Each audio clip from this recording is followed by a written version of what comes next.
Okay, good morning dear buyers. So another video for today.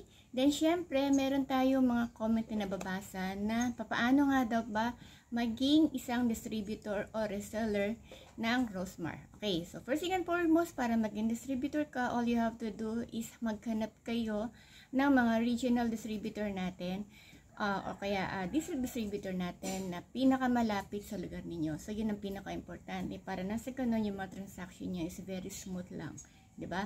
Then, syempre, ang kinakailangan yung ma-avail na product para maging city distributor tayo, okay, like me, 25,000 pesos worth of product. So, ikaw na yung mamimili niyan.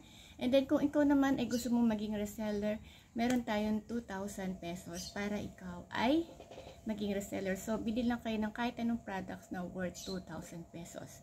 So, as always, mas maganda pa rin na tayo ay pumupunta sa mga pinakamalapit na distributor, regional distributor, city distributor, yan, district distributor, yung pinakamalapit sa area ninyo para lahat ay maayos na magkakaroon ng transaction between you at yung head mo na distributor.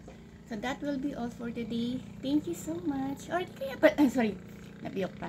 Or di kaya po, madam, sir, kung alam po ninyo yung page ni Miss Rosemar Tan, yan, Rosemar Pamulaklak Hintan. Yan, pwede kayong mag-comment dun sa mga pinopost nyo doon. And then mention nyo lang po na interested kayo na maging isang reseller or distributor doon sa area po ninyo. Comment nyo lang yung kung saan din kayong area para mas madali kayong makita ng mga distributor na active doon sa page or FB account ni Miss Rosemar. So that will be all today. Thank you so much.